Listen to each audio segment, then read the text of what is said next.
La Hongrie a enfreint le droit européen en criminalisant l'aide apportée aux demandeurs d'asile. Ainsi en a jugé la Cour de justice européenne qui a épinglé ce mardi le paquet législatif appelé Stop Soros. Cet ensemble de lois criminalise tout individu et organisation qui aide les demandeurs d'asile à se placer sous protection internationale. Il limite aussi drastiquement les conditions d'accès à l'asile.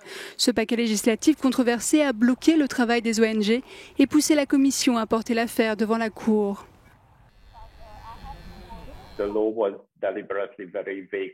La loi a été délibérément formulée de manière très vague. En fait, personne ne pouvait l'interpréter, pas même les avocats. Il était donc très difficile d'évaluer si, par exemple, lorsque nous organisions une formation sur la migration ou si nous enseignions aux enfants à l'école les droits des réfugiés et des migrants, cela pouvait être considéré comme une infraction pénale.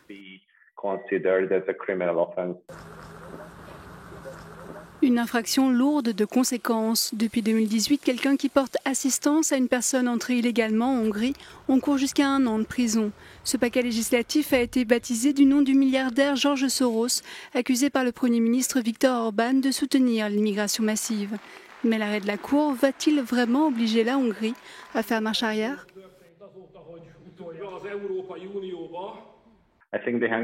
Je pense que le gouvernement hongrois devrait retirer immédiatement cette loi, conformément à la décision du tribunal, et qu'il devrait garantir un espace sûr aux militants et aux organisations en Hongrie pour qu'ils puissent mener à bien leur travail. Ce serait la meilleure chose à faire, mais connaissant un peu le gouvernement hongrois, il est peu probable qu'il accepte.